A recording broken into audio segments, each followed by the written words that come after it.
So where's this money going? And now they're saying they're going to go over their $75 million budget. Well, how's that possible? It's safe and effective. You shouldn't go over your budget. There shouldn't be hardly any payouts. But they must have millions and millions of cases, because 2 years later, they haven't made a decision on Shawn. Very strange. The saga continues in the heartbreaking story of Dan Hartman, a grieving father who is fighting a battle most of us can't even imagine, seeking justice for his son, Shawn, who died 33 days after receiving a novel COVID-19 vaccine in September of 2021. The Vaccine Injury Support Program called VISP, which was implemented to compensate those who suffered or ultimately succumbed to the safe and effective marketing mantra, has stonewalled Dan at every turn. Today, we dive into his fight, the redactions, the delays, and the truth he's desperate to uncover. Dan's heartbreaking words were first shared widely with the Toronto Board of Health when they were contemplating adding the novel modified RNA COVID-19 vaccines to the list of vaccines required for school children before his delegation was removed and he was censored for the first time. All over his neck and face and brown circles around his eyes. They sent him home, and on the morning of September 27th, his mother found him dead on the floor beside his bed. And all he wanted to do was play hockey. So I'm just wondering really how safe this is and why no deaths are being reported. You're talking about numbers and ICUs, but nobody ever talks about deaths. And it is happening more than anyone knows. And it's just being denied and silenced. Ever since, Dan has taken to X to share shocking updates on the saga that he has faced, from the early days in 2021 when he was seeking answers as to why his healthy 17-year-old son died suddenly, to then seeking truth and justice for this untimely death. Most recently, Dan shared the final report he received from VISP's Medical Review Board, which had the names of those responsible for this application denial completely redacted. Names of the doctors were blacked out. Dan wasn't even invited to the hearing that decided his son's case. Let's hear it from Dan himself. Just to show everybody what's really going on at that place, I mean, they redacted the doctors' names. I wasn't invited to this hearing. So how do I even know a hearing took place? I don't know who made this decision. I have no idea. And then someone told me, well, that's standard. They're just protecting themselves. Protecting from what? I'm not going to do anything crazy, but I want to know who made that decision and how could you have made that decision when Shawn's cause of death was unascertained? And one of them was a family doctor. How can a family doctor decide how Shawn died, whether it's real or not? And then some people said, well, they go by the autopsy. Okay, the autopsy says cause of death unascertained. So how dare they say it wasn't from his shot? Flashback to 2021 when Shawn received his shot, and just 3 days later, he was already in the ER with his first set of symptoms. 3 weeks later, he was found dead beside his bed. The autopsy came back inconclusive, yet VISP's board, which is comprised of a family doctor, a cardiologist, an emergency medicine coroner, and a case manager, decided Shawn's death wasn't linked to the vaccine or worthy of compensation. Dan was left in the dark, and the names of those who made this call were also hidden. I really don't know. It's just so mind-boggling. How could they even have made a decision when even the one and only man who looked at Shawn's body doesn't know how he died? How could they say that Shawn didn't die from his shot? None of those people on that list that are redacted looked at my son's body. There's only one man that did, and he doesn't know how he died. So how do they say Shawn didn't die from it? It's just so corrupt. Dan has since appealed VISP's decision dating back to May of 2023, armed with new evidence from U.S. pathologist Ryan Cole, who found vaccine strain spike protein in Shawn's adrenal gland. But nearly 2 years later, now here in 2025, he's still waiting on a decision, while VISP claims they can't find a pathologist to review the case. But Dan, he's not buying it. That's May 8th was 2 years since I appealed. They said I could appeal if I had new evidence, which I got.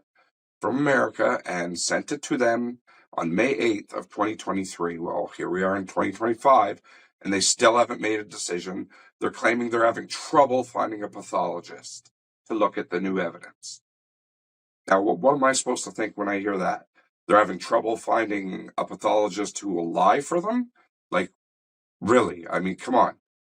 It doesn't take anyone that intelligent to see what's going on here.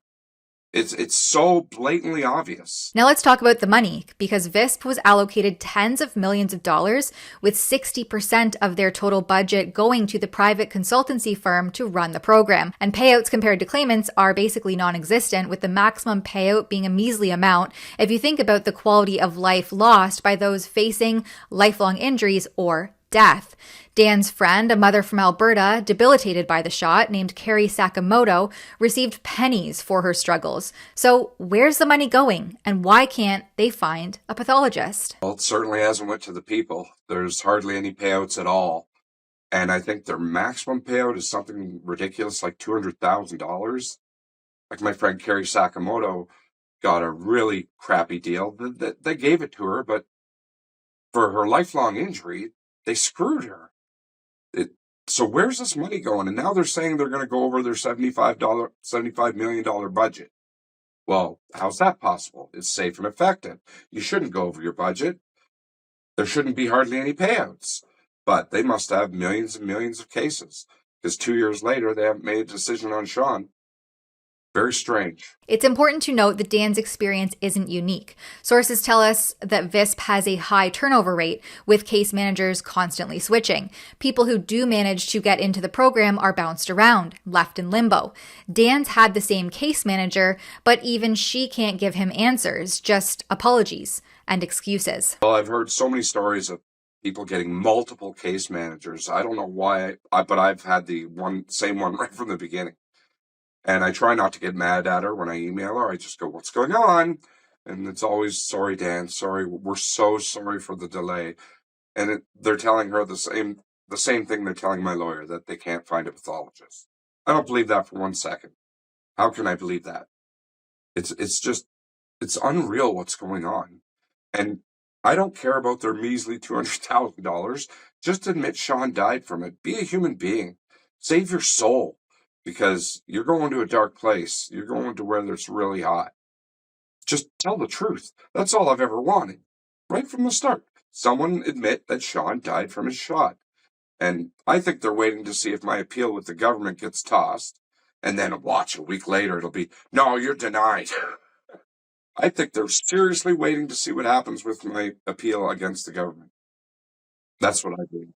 Dan's fight isn't just about VISP. He's also taking on Health Canada, government officials, and Pfizer Canada in court over the safe and effective narrative. But at its core, this is about one thing, the truth. And even still, the pain and his loss remain. I'm just trying my best to stay strong with support from people. I'm just trying to fight another day, and only the truth is going to set me free. Shawn's already gone, and only justice is going to allow me to start to heal, because I haven't yet. I'm still crying every day, almost 4 years later. It's just pure torture, and they just need to tell the truth, but I don't know why they won't.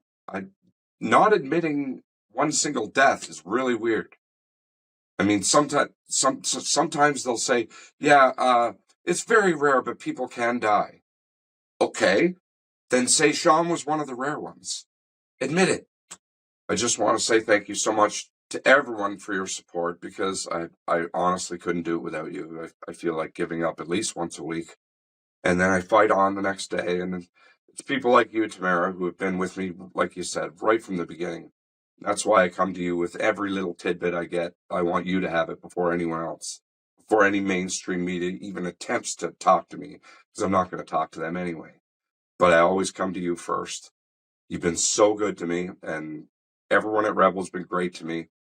And I need you guys probably just as much as I need my followers. I need you guys, because you get it out there for me.